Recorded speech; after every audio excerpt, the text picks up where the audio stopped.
This is Plant-Based Briefing, Diet and Depression, Exploring the Connection, by Lindsay Morris at forksoverknives.com. And I'm your host, Marian Erickson, and this is the curated content plant-based podcast, where I read articles with permission on a variety of plant-based and vegan topics. Today's post is from Forks Over Knives, which was founded following the release of the now world-famous documentary Forks Over Knives in 2011, a documentary everybody should see, in my opinion. It shows people how to regain control of their health and their lives with a plant-based diet.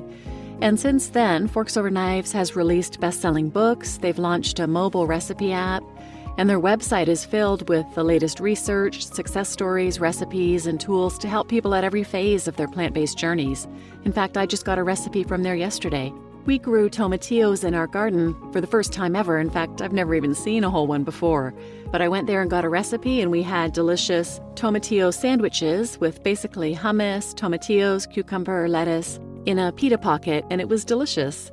Anyway, they also have a cooking course and a meal planner, a line of food products, and a magazine, a great quarterly magazine. So please visit forksoverknives.com for a wealth of resources. And now let's get to today's plant-based briefing. Diet and Depression, Exploring the Connection, by Lindsay Morris at forksoverknives.com. More than 8% of American adults aged 20 and older have experienced depression in a given 2-week period, according to Centers for Disease Control data. Here are key ways in which diet can impact depression and overall mental health. The gut is connected to the brain. Mounting research suggests that clinical depression may be affected by the bacteria in the gut. In a 2019 study published in Nature Microbiology, researchers observed that gut bacteria produce neurotransmitters such as dopamine and serotonin that are connected to the brain via the vagus nerve, immune system, and other pathways, potentially influencing mood and behavior.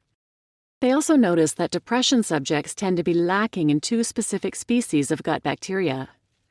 We are only beginning to understand the impact that the microbiome has on cognition, emotions, and behavior, says Richard Aiken, MD, author of Neurodietetics, The Dietary Science of Human Flourishing. Diet is considered to be one of the most crucial factors impacting the human gut microbiota from infancy to old age. Dietary interventions may have the potential to modulate psychiatric symptoms. Inflammation has been linked to depression. Inflammation is the body's fight response to bacteria, viruses, and toxins. It's closely linked to what we eat, and it's also linked to depression.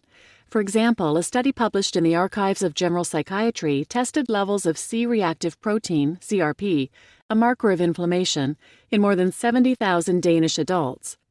Researchers found that the higher the blood levels of CRP, the more likely someone was to use antidepressants or be hospitalized for depression. The evidence suggests that people who are depressed have raised inflammatory markers such as C-reactive protein, and inflammatory illnesses are associated with greater rates of major depression, says Michael Greger, MD, author of How Not to Die.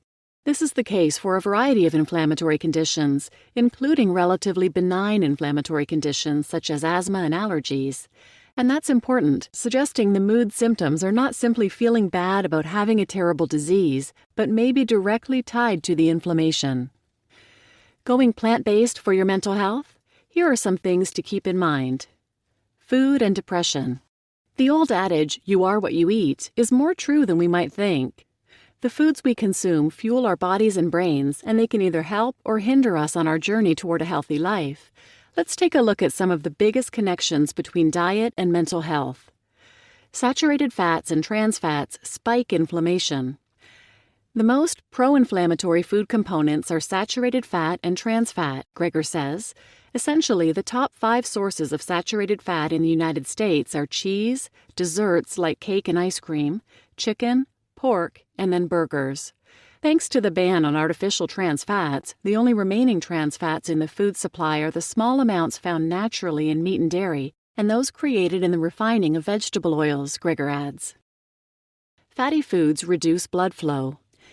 If you've ever experienced a so-called food coma, you've felt the effects of reduced blood flow, says Neil Barnard, MD, Adjunct Associate Professor of Medicine at George Washington University School of Medicine and President of the Physicians Committee for Responsible Medicine. Saturated fat increases the viscosity of your blood. That reduces the oxygenation of your tissues, reduces blood flow overall, and makes you just feel tired and rotten all the time, he explains. Fish oil isn't the answer for better moods. You may have heard that the omega-3 fatty acids, EPA and DHA, may play a role in boosting your mood, but think twice before turning to fish oil. Omega-3 supplements are not regulated by the FDA and may be contaminated with unacceptable levels of mercury, dioxin, and PCBs. In recent years, research suggests that neither EPA nor DHA is more effective than sugar pills as a remedy for depression, Greger says. We used to think omega-3 supplements were useful, but several recent studies have tipped the balance the other way. Omega-6 fatty acids may play a role in depression. Consuming high levels of inflammatory omega-6 fatty acids may play a role in depression, according to a 2005 study published in the Journal of Lipid Research. Researchers found that rats exhibiting symptoms of depression had higher concentrations of arachidonic acid, a metabolite of the omega-6 fatty acids found primarily in vegetable oils, chicken, and eggs. Processed foods can increase depression. Processed foods aren't just bad for your waistline. Research shows eating a diet low in whole foods is also bad for your mental health, according to a University College London study published in the British Journal of Psychology. Researchers split 3,500 participants, all middle-aged civil servants, into two diet groups, one that focused on whole foods including plenty of fruits and vegetables, and one that ate lots of processed foods such as sweetened desserts, fried foods, processed meats, refined grains, and high-fat dairy products. Within 5 years, participants in the processed foods group had a 58% greater risk of depression than those who ate more whole foods. A plant-based diet may alleviate depression and anxiety. An 18-month study published in the American Journal of Health Promotion tested the impact of a low-fat vegan diet on well-being and workplace productivity. Researchers with the Physicians Committee for Responsible Medicine placed 292 Geico employees who were either overweight or had previously been diagnosed with type 2 diabetes into one of two groups, a control group and a vegan dietary intervention group. The vegan group experienced reduced feelings of depression, anxiety, and fatigue, and a boost in overall productivity and well-being. Food can affect PMS. What women eat throughout the month may have an impact on PMS symptoms, according to research published in Obstetrics and Gynecology. Researchers followed 33 women over 4 menstrual cycles. For 2 cycles, the participants ate a vegan diet. For 2 cycles, they ate their customary diet and took a placebo pill.